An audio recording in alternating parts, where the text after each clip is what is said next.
Sejam muito bem-vindas e bem-vindos a mais um Ipsoscast. Hoje a gente vai falar do Effie Awards, que é a premiação, uma das premiações mais importantes de comunicação mundialmente, e a gente vai falar um pouquinho das conclusões do Effie aqui no Brasil e qual o estágio da publicidade no Brasil, algumas tendências que a gente vai ver, o que está sendo feito de coisas legais. E para isso a gente conta com a Cíntia, que lidera a nossa área de Creative Excellence aqui na Ipsos Brasil. Bom dia, Cíntia, prazer ter você aqui. Bom dia. Bom, sou a Cíntia, lidero essa área de Creative Excellence aqui no Brasil. A gente cuida de todos os estudos relacionados à estratégia de comunicação. Legal. E a gente tem a honra de contar mais uma vez com o Marcelo aqui. Marcelo é presidente do Grupo Meio Mensagem e lidera o Effie Awards aqui no Brasil. Marcelo, obrigado por você estar aqui com a gente mais uma vez. Bem-vindo. Obrigado pelo convite. É sempre um prazer estar aqui. Sempre um prazer falar do Effie com a Cíntia. Muito legal. Marcelo, conta um pouquinho mais do Effie pra gente. Tem muita gente que ainda não conhece, acha que é uma premiação que vem ganhando importância, até pelo perfil dela, né? Pela natureza dela. Você pode falar um pouquinho como é o Effie aqui no Brasil e no mundo? Claro, o Effie ele foi criado em 1968, então é uma premiação bem antiga. Ele nasceu nos Estados Unidos, dentro da American Marketing Association, e aí foi se espalhando pelo mundo. A gente realiza aqui no Brasil desde 2007, né? Nesse período, criou-se uma entidade global chamada Effie Worldwide, que assumiu isso para o Effie, que ele realmente virou uma premiação global, está presente em mais de 60 edições espalhadas pelo mundo, né? O Effie Brasil é uma delas, mas tem o Effie Alemanha, Effie Afeganistão, tem os Effies regionais, Latam e Ásia-Pacífico, Europa. Então, realmente é uma premiação global que olha para a comunicação e para o marketing sob um olhar da eficácia da comunicação, né? Então, ela é construída em cima de 4 pilares, né? A estratégia, o insight, a ideia criativa, o insight, a execução dessa ideia e o resultado, né? Então, a gente sempre está avaliando esses 4 pilares para a construção de um case. E aí o que a gente vê é que são muitos cases, né? O Effie Brasil, particularmente, vem crescendo muito. Hoje é um dos 5 maiores Effies em todo o mundo. Olha. Em quantidade de inscrição de cases. E então a gente tem muito material, muita riqueza do trabalho de comunicação e marketing que é feito. Então ter esse trabalho com a Ipsos, de mergulhar nisso tudo, para a gente poder tirar insights e devolver para o mercado aprendizados de como fazer uma comunicação mais eficaz, é muito bacana. Muito legal, vamos falar disso daqui a pouquinho. Como é esse trabalho, Cíntia, que o Marcelo se referiu? Quer dizer, qual é o papel da Ipsos nisso e como a gente faz esse trabalho de garantir os aprendizados sejam multiplicáveis? A gente mergulha nessa base de dados. Então, em parceria, né, com o time do Grupo Meio Mensagem, com o time do Effie, a gente recebe essa base de dados, a gente analisa todas as campanhas que são inscritas e a gente faz uma classificação, separando ali de todos os inscritos os vencedores, porque a ideia é justamente a gente entender o que faz desses vencedores os vencedores, né? Quais são os drivers de sucesso ali. E a gente faz isso olhando muito para esses 4 blocos de análise, porque de fato são drivers que levam geralmente a um resultado mais efetivo. Então a gente vê que as grandes campanhas elas seguem muito bem aí essa jornada. Muito legal. Então a gente tem esses 4 pilares, a gente tem desde 2007 os aprendizados e a gente tem os diferentes cases. Podemos falar um pouquinho do que a gente aprendeu nesses anos? Qual é o momento que a gente está? Como vocês definiriam o momento da publicidade no Brasil? E como a gente vê os clientes participando dessas tendências que vocês enxergam? Acho que a gente vive um bom momento, né? A gente está agora, né? O Effie Report, na verdade, está sempre um ano depois, porque a gente mergulha depois que a gente divulga os resultados, aí que a gente começa toda essa análise, né, de cases premiados e não premiados. Mas a gente está agora numa fase do Effie Awards 2025, que a gente já divulgou quais são os premiados, sem dizer ainda quais são as categorias e a cor do metal. Isso vai acontecer dia 18 de novembro, numa cerimônia que a gente vai fazer no Auditório Ibirapuera. Então, todos que tiverem interesse estão convidados em acompanhar. Mas a gente viu uma qualidade muito boa, melhorando bastante, notas mais altas, inclusive esse ano, do que em outros anos. Então a gente acho que está vivendo um momento bacana de entendimento do momento da sociedade. Acho que a gente vai falar um pouco aqui sobre contexto, acho que foi uma coisa interessante no F-Report que a gente percebeu. Então, o entendimento que as marcas estão tendo do momento em que a sociedade está vivendo, como utilizar isso dentro da comunicação das marcas, gerando resultados. Então, acho que é um momento interessante. Legal. Legal, vamos pegar esse gancho do Marcelo, porque isso é uma coisa que já tinha aparecido em outros anos, né? Que o contexto em que estamos inseridos tem uma influência enorme em quão relevante e eficaz passa a ser as nossas atividades mercadológicas. O que a gente tem visto nesse reporte, o mais recente que a gente viu, com relação ao contexto? Como isso afeta a intenção e os resultados? O contexto, acho que até complementando um pouco do que você falou do cenário, a gente está vendo respostas mais rápidas. A tecnologia evoluiu. Então, a gente vê, a publicidade ela é reflexo da sociedade, ela é reflexo do que acontece. Se a gente vê o índice de confiança, por exemplo, do consumidor ali oscilando, caindo, a gente vê esse reflexo imediato no consumo, consequentemente, no posicionamento das marcas. As marcas que entendem mais profundamente os contextos estão, em geral, mais preparadas. E a gente vê isso muito claramente no F. Então, no F, os vencedores, eles têm uma visão muito clara do contexto, e aí tem um dado curioso que é assim, entre os vencedores, quando a gente olha para os objetivos, os vencedores eles tendem a ter mais objetivos de posicionamento do que os demais. Acho que esse é o primeiro ponto, né? Se posicionar no momento que a gente está é extremamente importante, porque o consumidor não quer saber de... Mas quando você diz posicionamento com relação a temas sociais ou ao posicionamento de marca clássico? Posicionamento em relação aos temas, em relação ao mercado, em relação ao contexto. Tem dois elementos que regem muito. As marcas que entendem esse contexto, eles carregam dois elementos principais ali. O primeiro é a confiança, o segundo é a empatia. Eles andam em conjunto ali. Então, marcas que entendem o contexto conseguem e atuam, trazem essa transparência, dialogam com o consumidor sobre o momento que está sendo passado, eles trazem isso, eles carregam, eles reforçam o posicionamento de marca, estou aqui para você. Então, acho que esse é um elemento de empatia.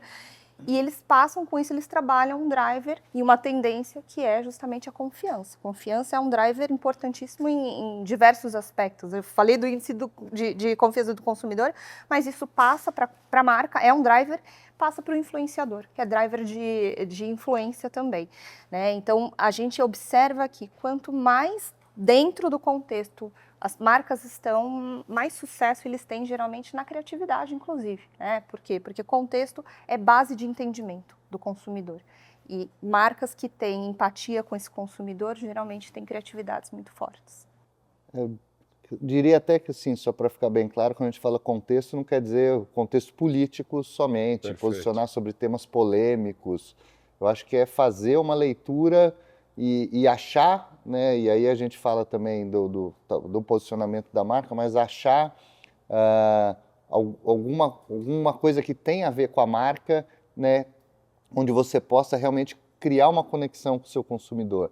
No nosso report, um dos bate-papos super interessantes que a Cíntia fez foi sobre o case do Boticário, da Tormenta, que foi o Dia das Mães do ano passado.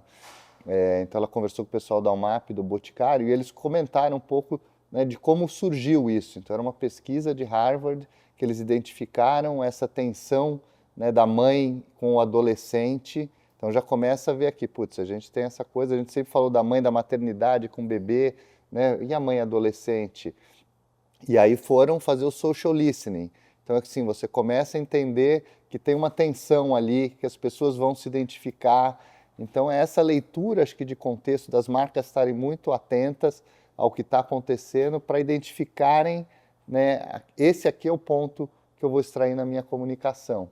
E aí, a hora que isso vai para o ar e ganha uma repercussão muito grande, as pessoas vão se identificando. É isso aí. Né? Então, é a mãe, até os homens, porque eles já foram adolescentes também, né? Então, eles também se identificam do outro lado. Então, foi uma potência muito grande, né, de um filme de, acho que mais de 4 minutos, que viralizou, que todo mundo viu. Por quê? Porque as pessoas se identificaram, né? A marca conseguiu entender uma tensão que estava ali e uma dor que as pessoas sentiam e entrou nessa conversa. E que não estava na superfície, né, Marcelo? Isso que é interessante. Não, a habilidade de você captar alguma coisa que nem sempre é explícita, mas que é presente e é forte. E é importante. Porque às vezes o que está explícito, muita gente está falando, né? E aí você não vira uma coisa proprietária daquela marca. Eu acho que isso, o Boticário, nesse caso, conseguiu trazer para ele uma conversa que estava, né, não, igual você falou, não estava na superfície, mas estava ali, a atenção estava ali. Estava E a presente hora e que era você- relevante, né? E é uma parte Isso. importante da vida de uma mãe, Sem nesse esse tipo dúvida. de relação. Muito bom esse ponto. Cintia, que outros aprendizados a gente conseguiu detectar nesse processo que a gente fez? Eu acho que tem, bom, a empatia, a gente está falando aqui, eu acho que tem um outro elemento. A gente não tinha citado a palavra ainda, né? Mas eu acho que traduz isso que o Marcelo falou, quer dizer, Traduz você conseguir se totalmente. colocar nessa situação. Empatia, desculpa, eu só vou insistir nisso, Claro. porque empatia para mim é um termo tão difícil de ser usado, ele virou uma palavra tão jogada, que eu acho que a gente acaba tirando importância do termo e do sentido. Mas não dá para fazer isso, porque empatia virou importante demais. A gente entendeu o que está passando, quer dizer, a lógica por trás de uma palavra tão surrada, ela é importante demais. Então ela passa a ser absolutamente essencial em quase todas as atividades. A gente não pode menosprezar, né? Eu acho que é isso que ela é Não muito usada. podemos. Inclusive, empatia, ela passa pelo entendimento, não é só um contexto macro, vai para o micro também, né? Acho que esse é o ponto. E o reflexo que a gente vê, por exemplo, dentro do F, com as campanhas vencedoras, quando a gente começa a entender o que é empatia num contexto mais amplo, por exemplo, sociedade, a gente vê as campanhas com causas. Na base de dados, o número de inscritos, quando a gente pensa em causas, não aumentou. Aproximadamente 30% dos inscritos ali colocam uma campanha com causa, mas nem todas vão ser vencedoras. Só que o que a gente observou ao longo dos 4 últimos anos que a gente vem, né, fazendo relatório, essa base de vencedores aumentou. Campanhas com causa têm sido mais efetiva, têm ressoado mais. Define campanhas com causa para mim, o que isso quer dizer? Que cuidam, por exemplo, de algum tema relacionado à diversidade, equidade, sustentabilidade. Que tenham claramente um interesse num tema maior do que num tema além do maior, comercial. exatamente. Então aumentou de 29% para 38%. E isso em várias, esses caras estão espalhados em várias categorias, eu imagino, várias né? categorias, em várias categorias. Mas o ponto interessante é que são campanhas que amadureceram e que de fato receberam ali uma consistência, né, nos votos, no reconhecimento, na efetividade da campanha. E isso, para a gente, é um fato relacionado ao poder da empatia para trabalhar com isso. Por isso que eu falo que a empatia ela acaba sendo a base da criatividade. A partir do momento que você entende as dores humanas, tensões e tudo mais, você tem ali elementos, você parte geralmente de pesquisa, né, justamente para trabalhar. Será que essa marca consegue resolver? E a gente vê isso muito evidente quando a gente olha para as campanhas com causas ali. Um outro tema que surge ali e que foi muito curioso esse ano foi o tema de mídias, né? Mídias, como é que elas estão distribuídas? E aí, ao longo do tempo, o que a gente tem visto é que as mídias, a gente já tinha visto desde 2 anos atrás que digital, ele passa a ser o principal momento, o principal lugar ali de ruído publicitário. Isso não vai ser diferente com as campanhas vencedoras do F, mas a gente vê movimentos diferentes em relação ao uso de influenciadores, por exemplo. Então, influenciadores têm sido, considerado já uma mídia ali quando a gente olha na estratégia de campanha. Eles ganham uma importância, não diferencia os vencedores dos demais, né? Então, a gente vê 70% das campanhas inscritas utilizando mais influenciador do que TV. Mas, ao mesmo tempo, o que a gente vai ver é que a TV continua sendo ali um player importante. E aí, a pergunta que vem é, poxa, mas se nada mudou ali, o que diferencia no plano de mídia os vencedores dos demais? A forma como eles têm sido utilizados. E no final, é a forma criativa. Acho que tem um case super legal que a gente colocou no report também, que é o do Mercado Livre, do Handshake, que é justamente o uso de mídia tradicional, mas de uma forma criativa, de uma forma diferente, e foi numa parceria muito bacana que eles fizeram com a Rede Globo. Então, eles usam o asset, né, o aperto de mãos ali, mas de maneira diferente, em diversos programas da TV, há um aperto que a gente faz no dia a dia, né, inclusive que simboliza a confiança, né, de novo ali na marca. Então, a gente vê que as marcas que conseguiram utilizar, novamente, a criatividade ganha peso aí, né, as mesmas mídias, mas de forma mais criativa, foram mais bem-sucedidas. A gente vai colocar aqui no link do vídeo, a gente vai colocar as referências que vocês estão citando. Marcela, a Cíntia falou uma opção de coisa aqui que a gente tem que dar uma desenrolada aqui. Eu queria a tua opinião, primeiro sobre, acho que tem 2 lados aqui que eu queria abordar. Primeiro a questão de digital influenciador. Acho que a gente passou um boom em que isso realmente representava uma inovação e um jeito diferente de fazer, isso não faz muito tempo, né? mas parece que a gente está atingindo uma maturidade na utilização. Você tem essa percepção também? Sim, sim, eu tenho sim. Acho que primeiro já entrou na estratégia de praticamente todas as marcas. Quer Já dizer, já não tem virou o lado da... obrigatório, numa campanha relevante, tá? Você fazer o bom uso de creators e influenciadores. Eu acho que no passado era um pouco isso, se comprava muito a mídia, o alcance que ele podia dar, então eu vou pegar aqueles que são os que têm, né, o maior alcance porque eu quero comprar essa mídia. E fazia quase que ele falar o que eu queria que ele falasse, né? Então era basicamente esse, no começo foi muito esse olhar de uma compra de Um mídia. porta-voz, talvez, né? Muito Exatamente. menos do que outra coisa. E aos poucos foi se vendo que a força maior não estava nisso, né? Que a força maior estava em fazer uma utilização de engajamento com a audiência. Então, às vezes, né, você começa a olhar métricas que já não é mais, né, quantos seguidores eles têm, mas quais aqueles que realmente têm uma relação com a sua comunidade de engajamento, né? E aí você também abrir mão um pouco do controle sobre a mensagem, porque o que faz o engajamento com a comunidade tem muito a ver com a forma e com a mensagem que ele passa.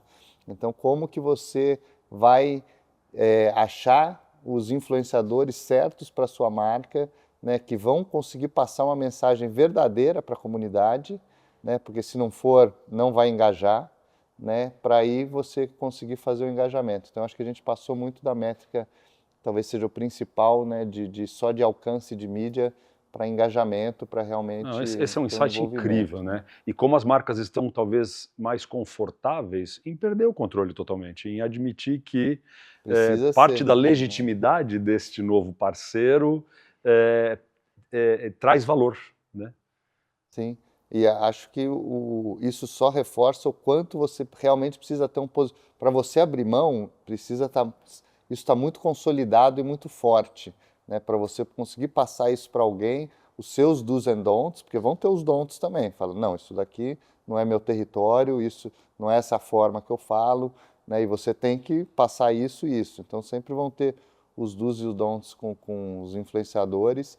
Mas você precisa ter muito claro isso do que é a sua marca, né, o que ela representa, o que você quer falar, para você poder transmitir isso. Se for uma coisa muito solta, Mas isso né, é um você não obstáculo para vai... marcas novas, por exemplo, então?